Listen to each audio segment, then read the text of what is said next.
হয়তোবা এবার বুঝে যাবে গাজীপুরের চরাঞ্চলের মানুষের দুঃখ দুর্দশা। গাজীপুর উপজেলার পূর্ব পারে চরাঞ্চলের মানুষের প্রাণের দাবি ভেটুয়া বহুমুখী সেতু। যে সেতুটি বহুদিন ধরে বাস্তবায়নের কথা থাকলেও এখনো বাস্তবায়ন হয়নি।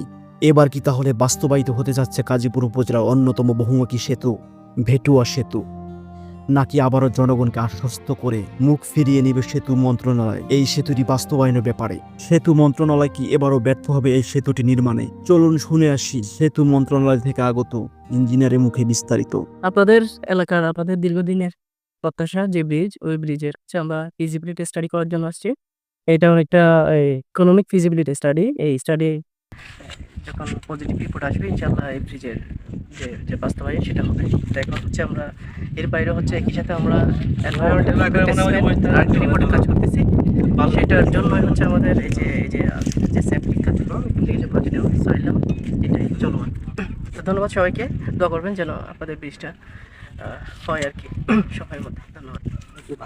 আমাদের ব্রিজটা যদি হয়, আমরা সকলেই অনুপ্রাণিত এবং আমাদের এই এলাকার উন্নয়নের জন্য এমন কাজ হবে যেন আমরা সহজে চলাফেরা করতে পারি এবং অতি সহজে যেন বিভিন্ন গন্তব্যস্থলে পৌঁছতে পারি।